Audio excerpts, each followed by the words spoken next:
So sometimes we get a little lost in understanding how much food we should be eating. Now, a really interesting stat is that if you understand this very quickly, and you understand the amount of calories necessary to maintain your body weight, a really interesting fact is that if you were to just consume just 100 calories over your weight maintenance per day, consistently for a year, you would gain roughly 5 kilos. So to take note from that, it's really interesting to know that just a tiny amount of calorie surplus means we can put on a lot of weight, and it's a sort of weight that you're not really going to see until you're looking at a year later and think, trousers a bit tighter, what's gone on? I don't seem to have done too much, I've eaten pretty well.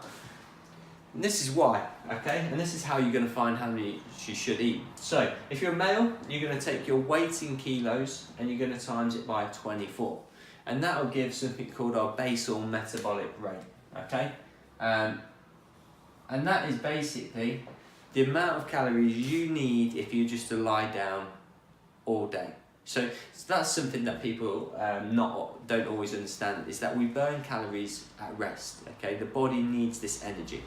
Okay, so going into something where you're massively restricting yourself is not always a good thing, and it's not optimal for health. Females are slightly different. You're going to times your body weight in kilos by 22, and that will give you the exact same thing, your BMR. All right, and then what you need to say from then is, how active am I without inclusive of exercise? So you would then times this number by,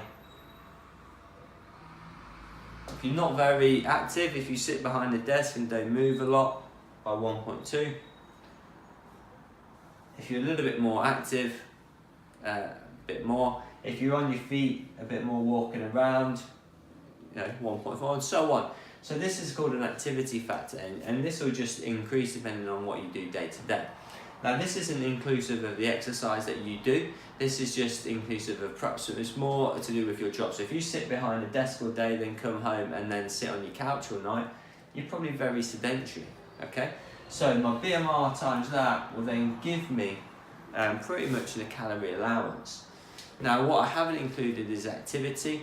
So to work out your activity, you might use like a watch, for instance, and you might just say, well, I burnt an extra 1,500 or 2,100 calories for argument's sake over 7 days from exercise, and that might give me an extra 300 a day. So when you start to know this number, let's just say, let's argument's sake, we're going to call it 2,500. Now this gives you a number that is basically saying that if I eat 2,500 calories, my weight will stay the same. If I go above this, my weight will increase. If I go below it, my weight will decrease.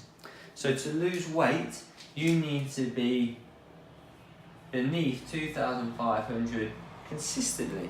And how you do that is completely up to you. You could do it quite dramatically, or you could just go 10 calories under and just do it really slow. The one thing, if you do go into a diet and you want to restrict calories and you stay quite high on your calories, so say for instance 2,400, is that you're still probably going to enjoy lots of the foods you love, and you're not going to make too many sacrifices. It might be quite an easy diet.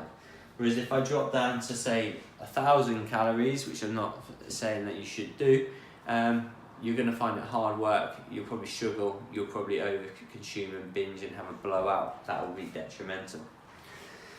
Now, in terms of long-term weight loss, what you might be saying is that you need to see this consistently over a long period of time, okay? So one bad meal might not necessarily contribute to weight gain, but consistently one bad meal will obviously contribute.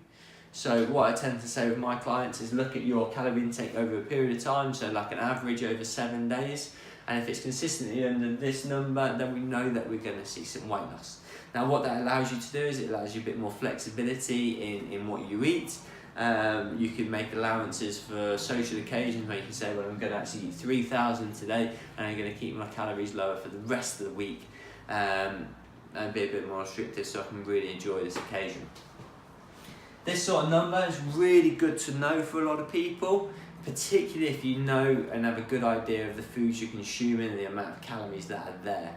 So try it out, see what yours is, and then try and use an app called MyFitnessPal just to see what you might be consuming on a day-to-day basis and where it lies accordingly.